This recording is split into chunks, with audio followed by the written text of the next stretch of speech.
Alright, so today I'm going to be talking about some secrets of retail, or things that retailers won't tell you.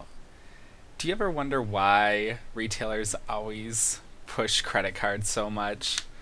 Well, generally, there's a reason for that.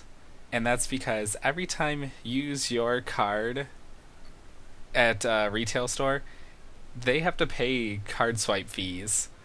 And that's why they offer those cards, because if you use their store card, it saves them those card swipe fees, and then they don't have to pay that.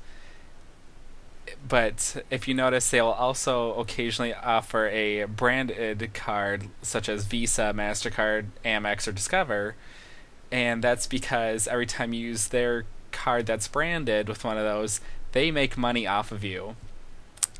And occasionally you'll notice that the cashiers will just constantly push and push those credit cards upon you until you say yes finally. Well, reasons being is because every time you apply, generally they'll make a commission for that, and they might even have a quota. And if they don't reach that quota, then they can get terminated for it. Uh, Cashiers will generally get paid for every application, whether it's approved or declined, because the company gets paid by the bank. So, like Sears, Best Buy, those banks or their credit cards are backed by Citibank. So Citibank will pay those companies for an application. Kohl's is Capital One, etc., etc. You know, the list is just endless. So that's why everybody offers their own credit card.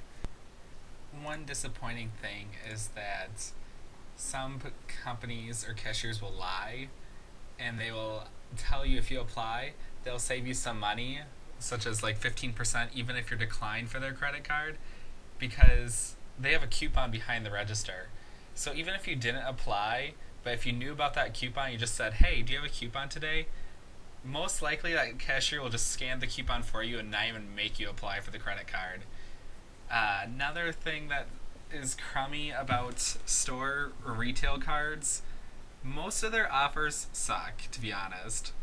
You know, the Walmart one, for example, or Sears, it's just an instant offer or cash amount off, such as the $25 when you spend $75, or Sears is $15 off on your purchase. That's it.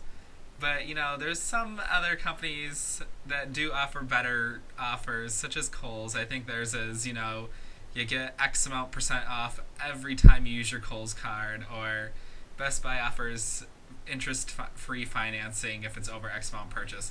Those cards are okay, but compared to a prime lender's card, such as Chase, American Express, you know, where you do get the 0% interest for like 15, 18 months, etc., etc., and you get to earn other rewards, such as cashback. Those cards are so much better, and the other problem with store cards is that the interest rate is high, and it's set at high just so they can make more money off of you.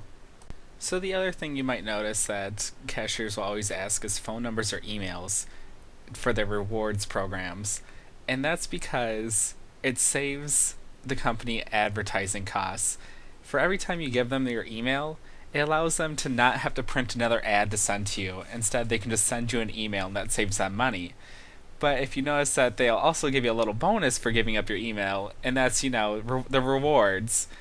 If you sign up for our rewards, you'll get like 1% back, and you can use that towards store credit. Well, that's just the incentive of giving them your email, and the other part of it is to have you continue shopping back there, because as you shop more, you're going to earn more, and then you're going to want to spend more there, and so on. It's just a vicious cycle all over again. And that's another quota that some cashiers might have. So if you notice, every store will also always have sales, such as buy one, get one 50% off, or buy one, get one free. After working retail, I have noticed that those are actually some of the worst sales that a store can offer. The better sales that a store will offer is just a flat out 50% on that item. The reason being is because then you don't pay extra money. If you notice that, okay, so let's say you buy an item that's 50% off. Well, then, you know, it's just an instant 50% off.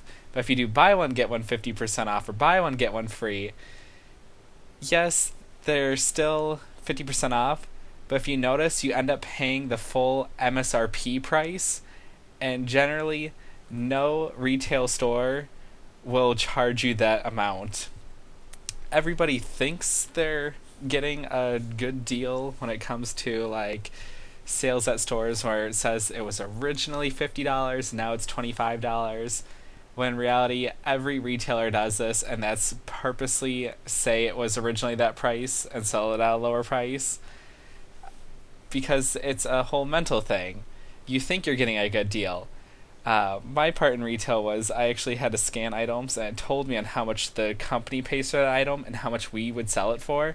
So t-shirts that the company would sell for $10, they were actually buying them for like $2. So that's a 500% markup there that they're making, and it's a lot of customers don't know that, so then they think they're getting. The other thing that some people don't know, and every store does this too, and that's sales never end.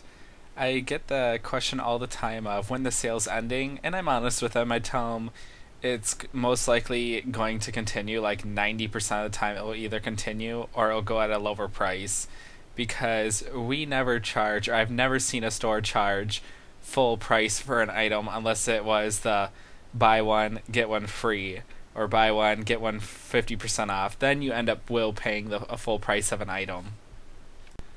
Another quota some cashiers have is protection plans. Some companies will push the protection plans because it's extra money in their pocket.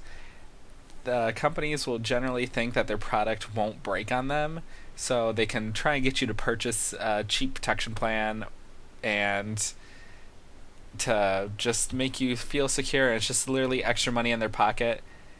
Sometimes, if you're like me, you do utilize that protection plan. It does come in handy, and you do go get a new product. And some protection plans, in my opinion, that are good is the Best Buy one.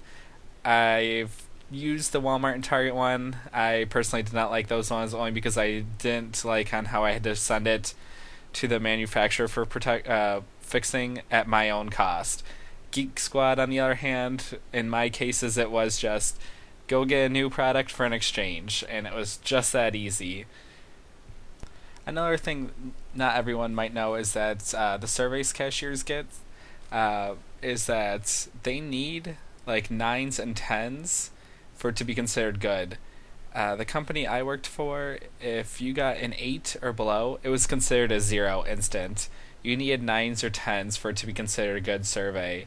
And that company strived on good surveys because it told them how they were doing.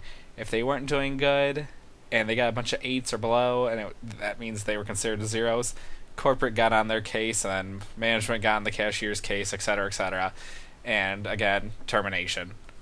And that is it for my video. I'm not trying to say, all retailers are just horrible and don't shop there, but just some little secrets that some retailers do, and I feel like it's unethical that, a cashier can get terminated if they don't push credit sales or get enough email quotas and rewards, because I find it unethical because not everybody wants to sign up. Not everybody wants a credit card. Not everybody wants to give away their email or personal information. And that's just how they are. I don't think we should terminate them and make another person lose their job. Alright, thanks for watching.